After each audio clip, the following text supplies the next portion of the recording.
Usually when you're trying to figure out where a market is heading, you look for patterns. Right. You want that historical context. Exactly. You gather like as much historical data as possible, you plot the trends, and you try to paint a clear picture. It is incredibly comforting to have a massive pile of historical data backing up your decisions. Oh, yeah. It creates this sense of security.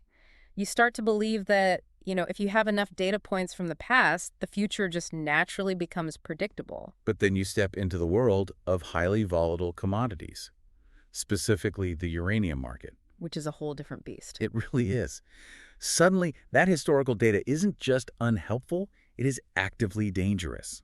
Relying on old data in a fast-moving commodities market is like trying to navigate a violent storm using a weather map from last month. That is a phenomenal way to frame it. Right, because it might look official and it might have a lot of detailed charts, but it is going to steer you right into a hurricane. Yeah, you're describing the absolute definition of a stale data trap. In institutional finance, acting on a price from 3 weeks ago is often worse than acting on no information at all. And that is exactly why you've brought us this particular stack of research today.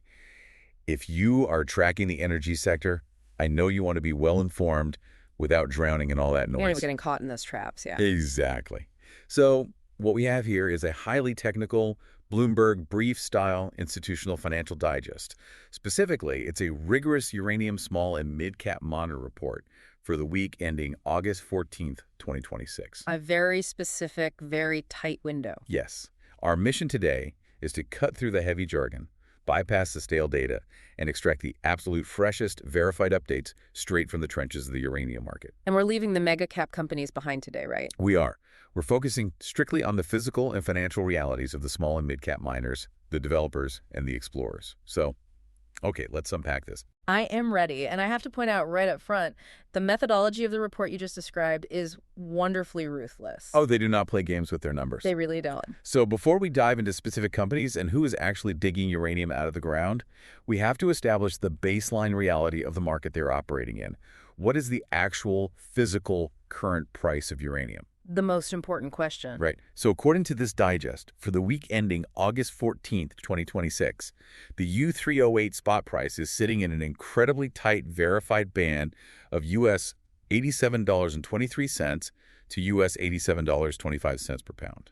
And they didn't just pull that from a single broker, did they? No, not at all. It is corroborated by 3 independent live feeds from Uranium Tracker, metalcharts.org, and Yellowcake PLC. Having 3 independent real-time verifications is the gold standard for institutional reporting. It just, removes any single point of failure or bias from the pricing model. But here is what really caught my eye, and honestly, it confused me at first. The report intentionally leaves the term price and the contracting volume completely blank. It's just empty space. Literally just empty space on the page. Yeah. Now, I know there is data out there. There was a widely circulated $91.50 per pound term price figure from mid-July. Right, the crux investor number. Yes. And the EIA just put out a massive 2025 annual report on contracting volumes. But the authors of this digest completely threw that data out. They've refused to print it because it fell outside their strict 7-day trailing window. Yep. I've bought to push back on this a bit. Isn't an educated guess from July better than a blank space in August? Like, why leave it blank? It feels totally counterintuitive, I know. But in the world of heavy institutional finance, a guess is a massive liability. A stale print is fundamentally worse than no print at all. Walk me through the mechanics of that. Why is a slightly old number so dangerous? Well, think about who relies on these specific digests. If you are a banking syndicate structuring a multi-million-dollar financing deal for a new mine, Right. or if you are plotting a corporate merger, you cannot build your financial models on what uranium was doing 28 days ago. The market moves way too fast. I see. The spot price, that highly verified $87.25 figure, tells you exactly what a pound of physical uranium is worth if a transaction clears right this second.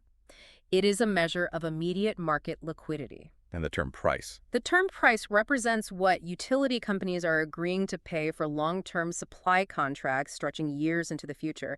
And that market is incredibly opaque. Because it's just negotiated privately. Exactly. It happens behind closed doors, directly between miners and power plants.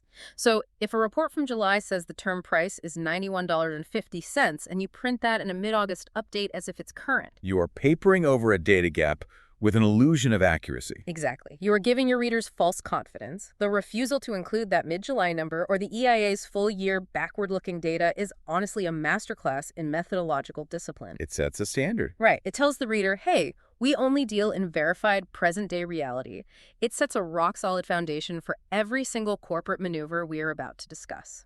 Which provides the perfect lens to look at the corporate maneuvering happening right now. Mm. If you are a company operating in this strict $87 environment, you need capital to survive. And to get that capital, you have to look the part. Right.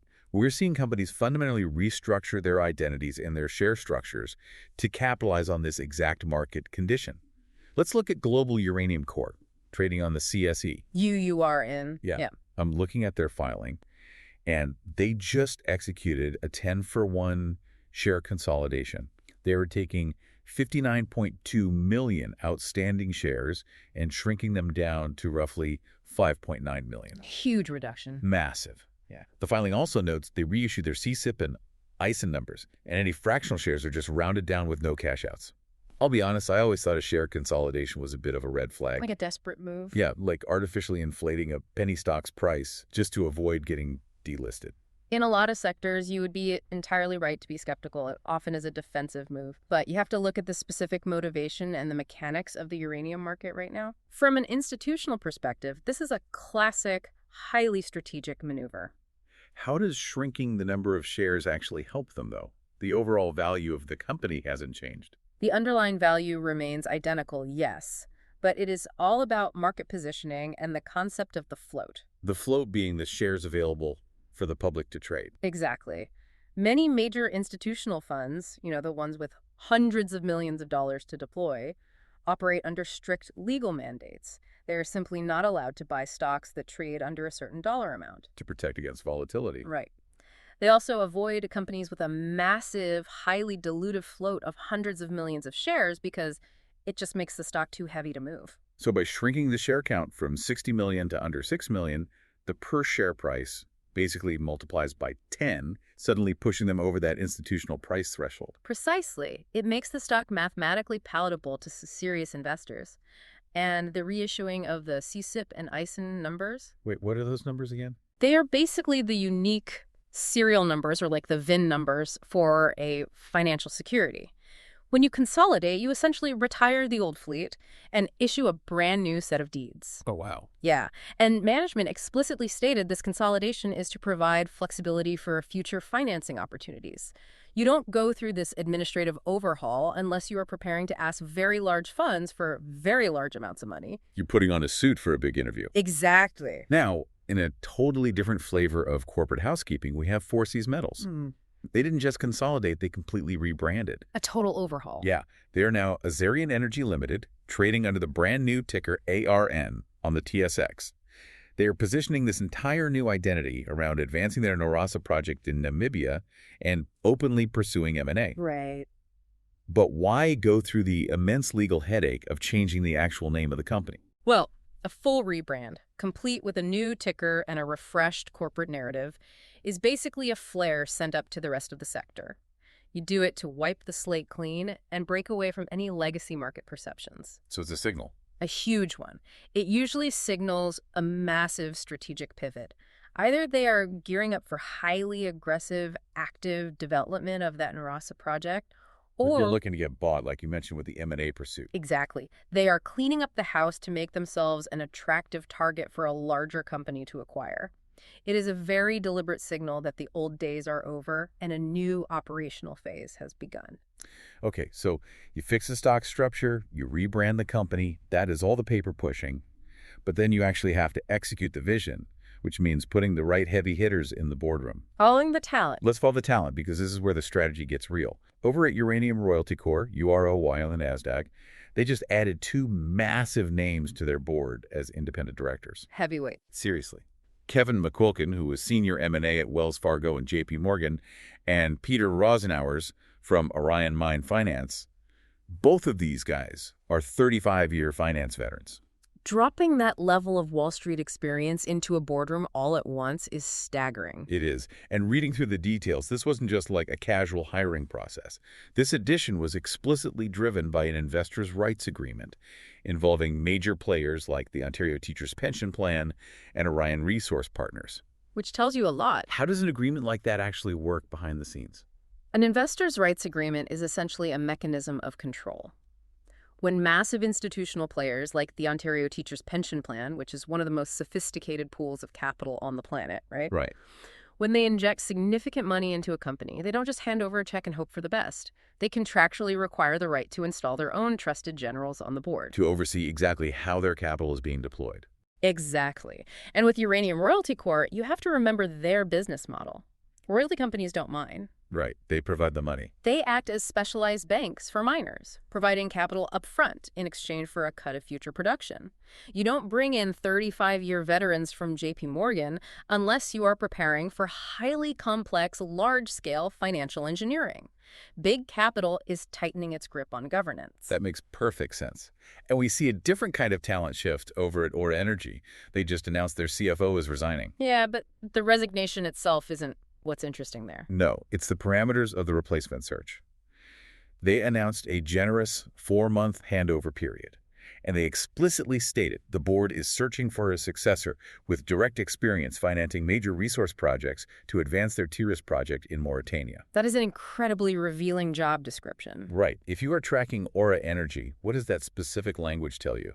Because being a CFO is just being a CFO, isn't it? Numbers are numbers. Oh, not in mining.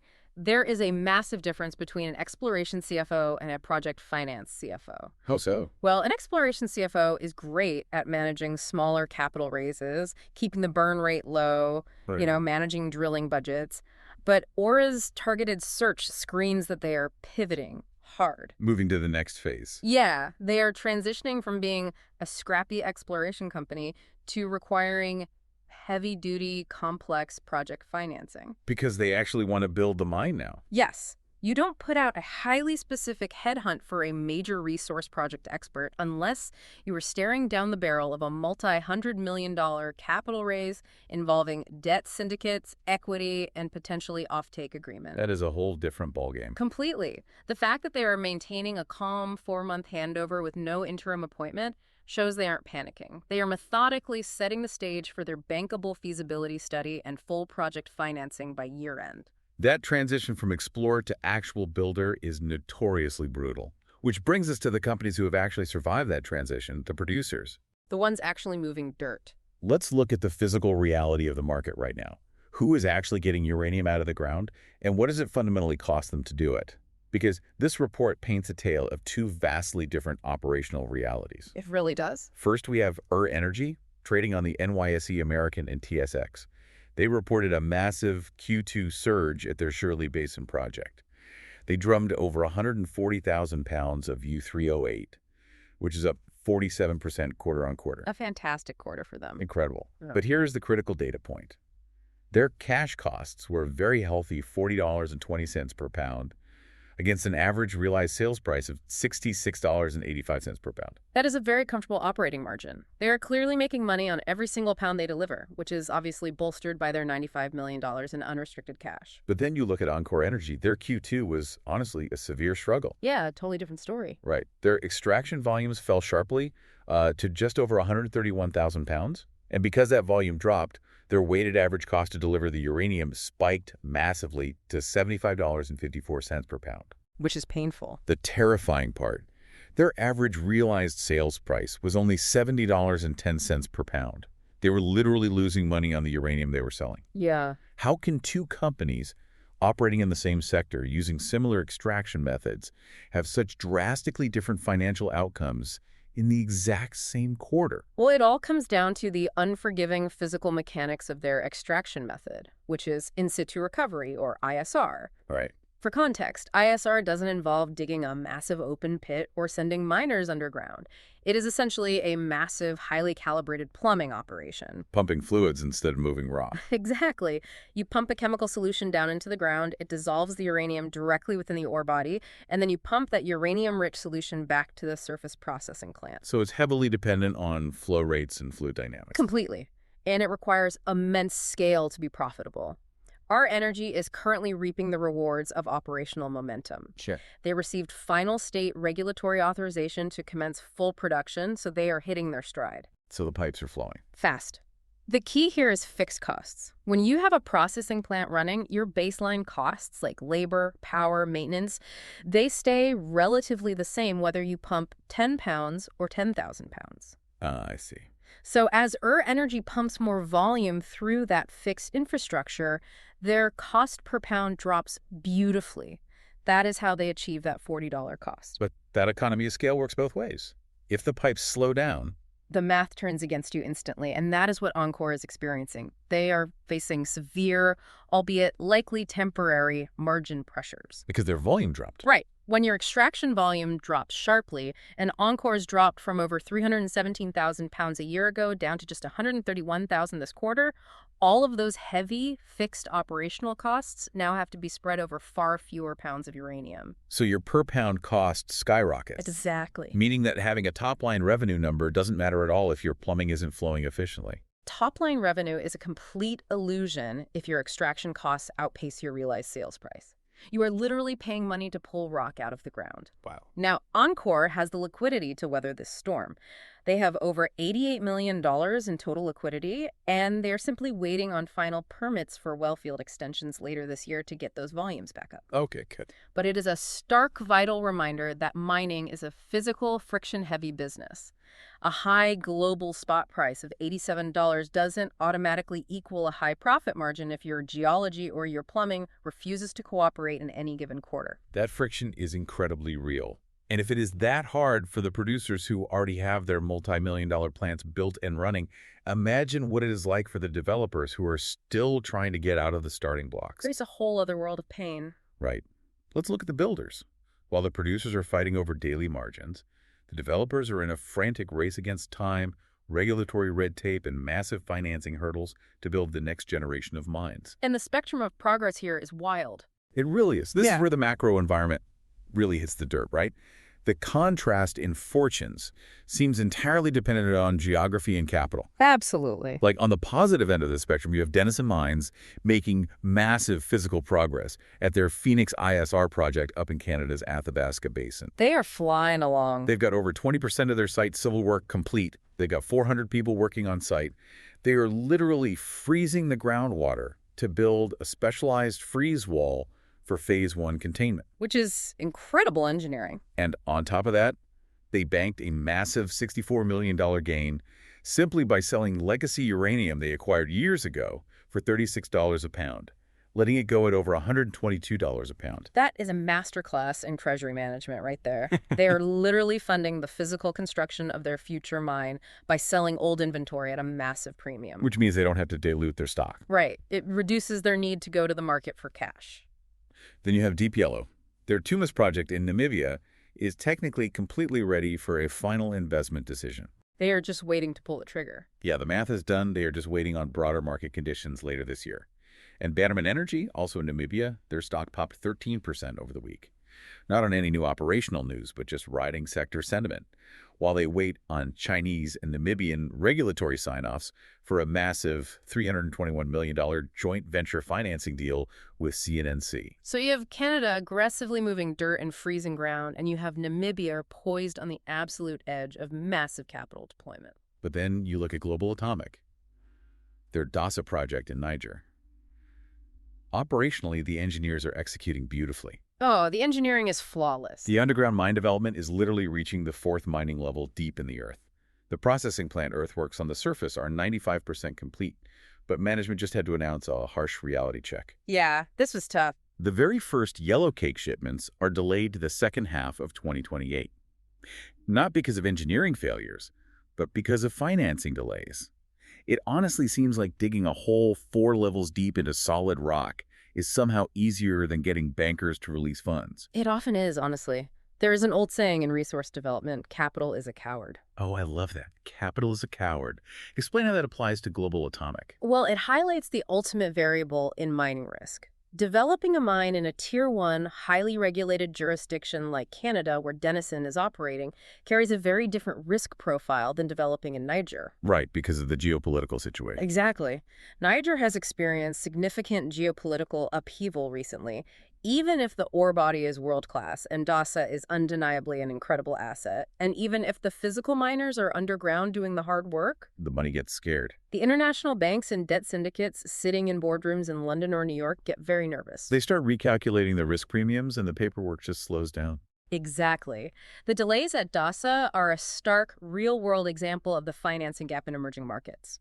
You can have the government permits, you can have the earthworks 95% complete, but if the final tranche of capital is delayed by international political risk assessments, your entire delivery timeline gets pushed back by years. Meanwhile, Bannerman is just waiting on state-backed money. Right. Contrast Niger with Bannerman in Namibia waiting on Chinese state-backed financing.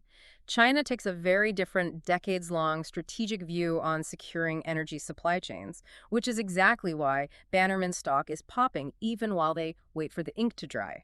Different capital has different thresholds for fear. It is all completely connected.